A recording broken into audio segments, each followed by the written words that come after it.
right. With that being said, I'd like to call the Design Review Board regular meeting of June 7th, 2021 to order. Um, the appointment of alternates, we don't have any, but we do have a quorum. Does everyone want to say their name just for attendance, or Anka? Yes, hi, Anka Dragulski. Paulie? Paulie Rice, hi. Kate? You're on mute, Kate. It's okay. Beal. Beal is here. And I'm Steve Antonio, so we have achieved a quorum. With that being said, our normal order would have been the application 21-10 of Valley Recreation. I don't see anyone presenting, but I do see Chris Millard representing Phase 0 for Anna's Kitchen, which is the zoning compliance referral that was on our agenda as number 2. If nobody is opposed, I would suggest we flip-flop them and allow Chris to present and be done with us. Is that okay with everyone? Yep. Sure. Chris, are you there? I'm here. All right, sorry, I didn't mean to take you off guard. Are you cool with leaving early, or are you? No, absolutely. Let's get in and get out. I'm ready. All right. So so this is the zoning compliance permit for the exterior renovations of Anna's Kitchen, the tenant space located at 712 Hop Meadow Street, better known as the Drake Hill Mall property, zone center code 1. Go ahead, Chris. Fantastic. All right, I'll share my screen.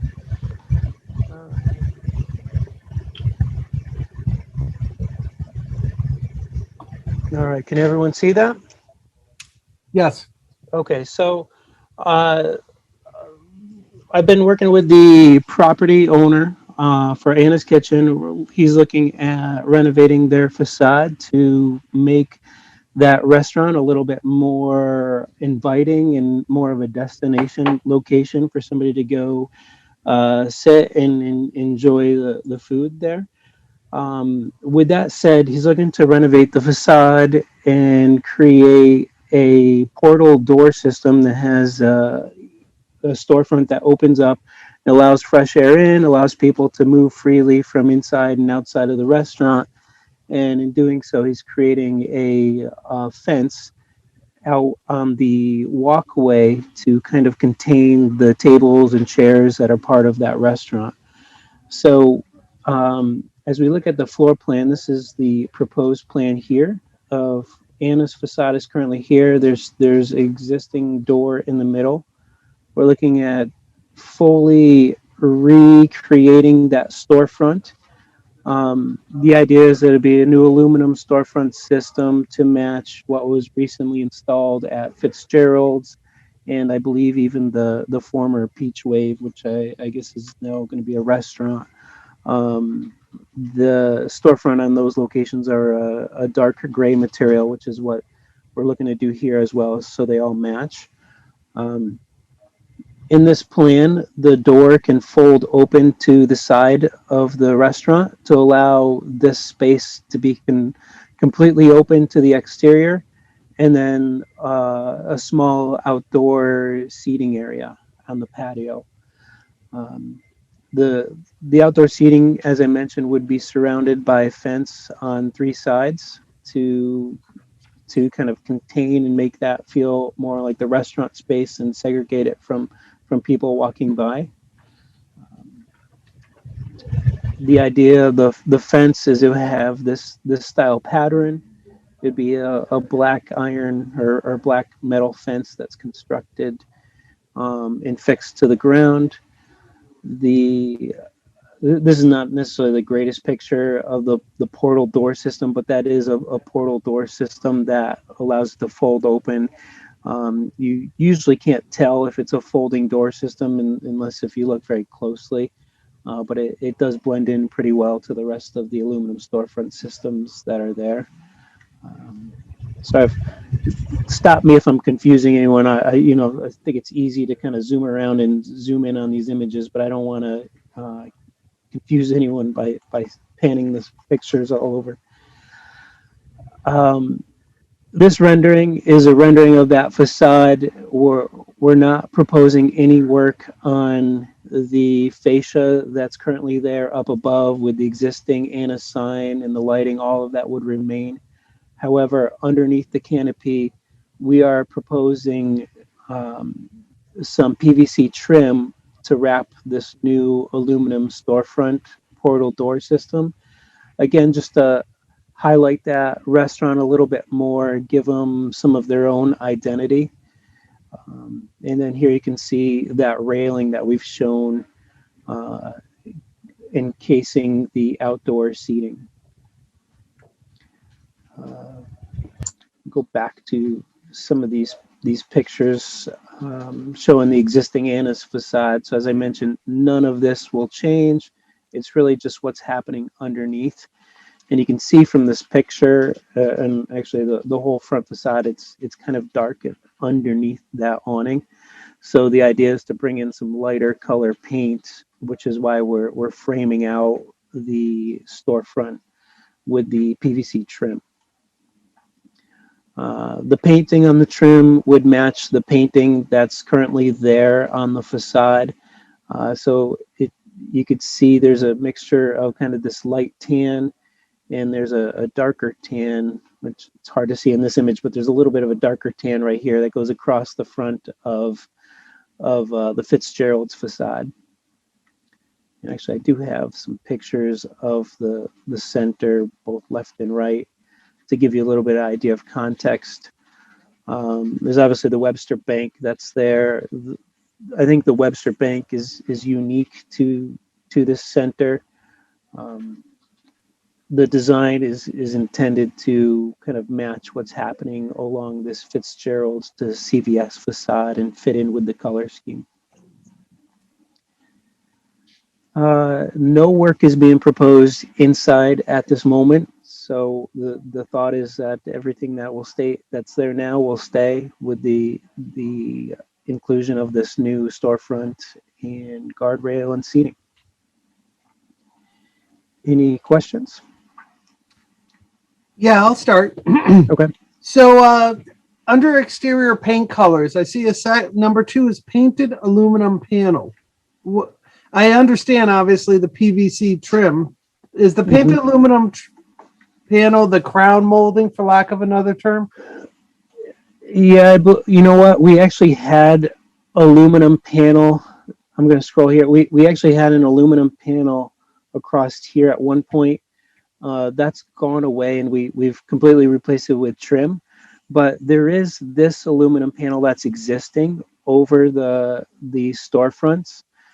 So the thought is to paint those aluminum panels this darker color. Again, just to try to lighten it up underneath. Let's see if I could zoom in on one of these pictures. It's hard to see, but there is a much darker aluminum panel right here. So we just wanted to lighten that. So that paint will be spread across the whole front of this facade, from Battison's all the way to TD Bank, and it's just this top edge above all the storefront will be painted this color. All right. The existing metalwork, is that like a bronze tone, or is it that grayish aluminum you're showing? What is the existing one versus what you're proposing? Are you referring to the railing? No, actually, I'm talking about the framework that goes around the windows as well as the existing windows, the metal of the windows, if you will. Yeah. So that's all brand new. Basically, everything inside of this PVC trim is all brand new storefront. So we'll tear it out and put in a new system, because these are the panels that will fold up to the side. So it's just too hard to modify the existing storefront that's there. Eventually, go ahead. I hear you on that. Is it going to be consistent with the budding neighbors, actually, is where I was going? So it will be consistent with the Fitzgerald's storefront, which is this dark gray color, and consistent with what was formerly the Peach Wave space, which is also dark gray. Eventually, As storefront gets removed and replaced, it would all match. Right now, it's like a forest green, and it's been painted green with a different tone, and has been chipping over the years. So when you look at the existing storefront, they're kind of a mixture of two different greens where you can see the paint chipping. The idea is to paint those storefront to the green storefront to match this gray. In the future, as I mentioned, as storefront gets replaced, it all wants to be the same color. I think the painting is really just a temporary band-aid to try to get them all to match. Okay. So you say in the future that's going to happen. Is there any definitive plan to upgrade all the other storefronts? I believe that plan would happen as new tenants come about in the center.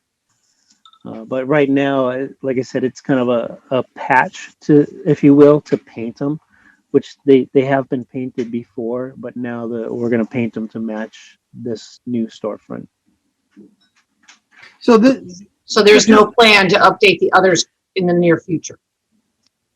I can't speak to that. So then The it owner will would have look to. inconsistent for a while. I don't think they'll be too far off in terms of consistency. We are going to paint them to match.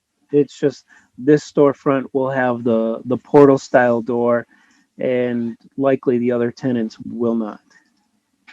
But No, I'm not talking about the door style. I'm talking about the paint, consistent color of the paint along the 5 storefronts there. mhm. That's what's not going to be consistent, or am I wrong? We will paint them right now to match the new storefront that goes in. Oh, okay. That answers my question. Thank you. Okay. so Chris, hold it though. So the new portal system, is that going to be painted, or that's going to be the color of the aluminum? That's going to be the color of the aluminum. So All right, cool. we will, No, that's it. You don't need to okay. go further. That was Good. it. Good. Yeah, there's an image here to represent what's going in there, but I know that image isn't exactly correct. The storefront that's on Fitzgerald's was brand new about a year and a half ago, maybe 2 years ago. I'm trying to remember how long it's been now, but this new system will match that, will be a factory finished product. Great. Okay, let's go through everyone one by one. I like to do that so we can all express it. So with that being said, Anka, do you have anything to say? Sure, thank you. Overall, I have to commend and give a lot of credit to Chris for trying to make this unfortunate location for Anna's Kitchen more inviting. It's not easy considering that so many businesses, very different businesses, are really squeezed under that canopy at this time. I mean, seriously, it's not easy to have a restaurant between a nail salon and a laundry facility, right? Batistons. So definitely the architect is going through a lot of effort, and I'm sure the tenant or the landlord, whoever pays for this renovation, is going to go through an even bigger expense. But I don't think it's much to do unless, and this is my suggestion to the planning and zoning, and they might want to consider relocating some of those parking spots, removing them from there. I mean, of course, leave the handicap accessible ones, but somehow revamp that area right in front of the stores with some plantings, with some I don't know, something other than cars parking right there in front of some unfortunate customers who are trying to eat outdoors. So anyway, overall, to the point, whatever Chris is proposing, I agree with it. Yeah, that's my take on it. Try to get rid of those parking places. Yeah, that's all I have to bring to this discussion. Oh, thanks, Anka. Paulie, since you're not muted and Kate is, Paulie, what do you have to say? Please. I am happy that this is going to be brightened up and cleaned up, and hopefully that would carry forward to the other businesses there that, you know, you go down there and you see bits of trash here and there, that it's going to be like a, you know, piggyback benefit. So thank you for this. And I've sat outside there, and it's you know, you're sometimes in the midst of maybe getting hit by a skateboard or a errant, you know, grocery bag or whatever. So this will be nice to have it contained and attractive. So thanks. Great work. So you get shopping bags thrown at you, Paulie? You never know, Steve, what people throw at me. I'm sorry. All right, Kate, what do you got? No, I think it looks great. Exciting to have it. It'll be nice to have a defined area. And I agree, not that you could actually get rid of all the parking spaces, but if there was like a patio entrance that relieved the front of the facade of those parking spaces, obviously that would be awesome. Good idea, Anka. It is nice. Yeah, I wish I had great feedback on that. I do know that the parking there is incredibly tight, and you know, I know that he meets the parking calculations, but I know removing some would be a challenge, and we had looked at that probably several years ago when we looked at renovations for the Cannon building, which is also owned by the same property owner. Parking in Simsbury is always a question, and especially here in downtown. And I know that parking lot is very narrow, was recently redone not too long ago, I believe, when the Webster Bank facility was constructed. So that you know, it's something I can suggest to the property owner, but I don't know. I'm not really sure where to put you know, where to move spots to. It's almost like though, if it's a lot of handicap spots that you could leave in front of like Battiston's and Bill Selig, because the nature of going to those stores would be like someone needing to park right there. I don't know, but then there looks like there's like 3 or 4 right in front of Anna's Kitchen, and I don't know if it would be like an unfair entry, but it's almost like creates like a central spot to start accessing the shops, you know, like an entryway into the strip mall. Mm-hmm. If you got rid of like 3 of the non-handicap parking spots. Right. But again, when you're doing parking space counts, It's challenging. All right. With that being said, let's if it's okay with everyone, I'd like to make a motion for a positive referral for the renovations of Anna's Kitchen. I don't think it's really something we can add in, but hopefully Grove Properties will listen in and take to heart our you know, any consideration they can give on doing something with the parking lot to accentuate Anna's entrance, especially with having this beautiful facade. It is a shame to hide it behind parked cars. However, I am sorry for digressing. I would like to make a motion for a positive referral on the plans for Anna's Kitchen. Would someone like to second? I'll second. All those in favor? Aye. Aye. Opposed, abstain, it's unanimous for the positive referral. Thank you, Chris. Have a great night. Thank you very much. Bye-bye. Bye. Okay, so flipping back to item number 1A, application 21-10 of Valley Recreation LLC, owner for Mac 5 Development LLC. It's a special exception pursuant to section 4.5 for outdoor storage associated with the retail business. and section 10.2.5 for the reduction of 55 of the required parking spaces, and also for the construction of the new retail building. This is a little bit of a complex issue because when you read their application, it also has a box check that they are submitting a sign plan. So it's a little confusing on what we are supposed to review.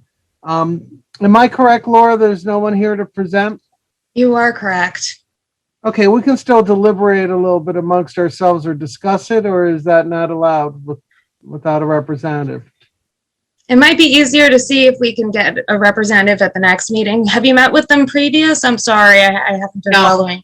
Now, I'm going to be honest too. It's not exactly consistent with what was proposed. The greenhouse area was implied that it was this small addendum, and when I saw the plans, this small addendum is taller than the building, and it's substantially wider. It's also fully enclosed, so it's not. Although, yeah, a greenhouse can be enclosed. The way it was implied was it was just a place for plants, and now it looks like the building is enlarged by a full 25%. And I think that does come under our purview, that it doesn't really synchronize with something that's an accessory. It's now a component of the full structure. And we also need further definition of if we are considering their sign package, because there's a couple flaws to that. I believe our zoning regulation implies that a monument sign can be no higher than 12 inches from the base. They are putting it in, I can't read it, it's so small, but it's like 2 or 3 feet up on pedestal legs. Okay. And that is not what we're looking for from design review. We're looking more of a monument type thing. So if that is part of the package, which it has to be at some point, Mhm. that also needs some work to conform better, or they're really asking for the special exception. The last and final thing was the, not to throw all this out there, but I would like to have it on the record for them to acknowledge. They have some trailer storage that we had agreed to in their first flush with us. But now that it's more defined, we can see that the permanent trailer display fully falls within the setback line. So using the terminology permanent and putting it within a setback line is going to require a special exception, which is not our purview, but having a fence that close to the property line to the rear is within our purview. So we are somewhat involved. So we can, Go ahead. no, continue. I was going to say we can certainly put them on the next agenda. And Yeah, I'm not sure what happened today. I apologize. It's okay. Like I said, I'm filling in. Fine. So The other thing that's missing is the fencing. We're going to want to know what the fencing is, not just there's fencing. That's too much of a wild card. We're going to want to be able to approve. It's going to be like, chain link fence with barbed wire at the top. No offense, but it's probably not going to be consistent with what the abutting property owners want us to stand up for. So we'll need that information as well. So I can certainly relay that information as far as staff's concerned and tentatively schedule for the next DRB meeting in 2 weeks. Sounds great. I got to be honest, I didn't see so moving along, item number 3 was approval of the minutes from the May 19th meeting. I didn't see them, to be frank. Oh, Did I miss them? Did someone else see them? Because I trust everyone here. Within reason.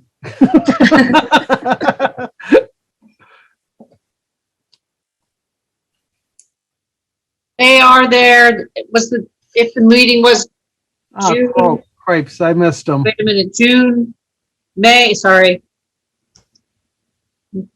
Hold on. May 3rd. May 3rd. Now, it's May 19th is what we were going to, I don't think we had a meeting on May 19th. that's true, isn't it? So there are minutes for May 3rd in the Dropbox that Laura sent.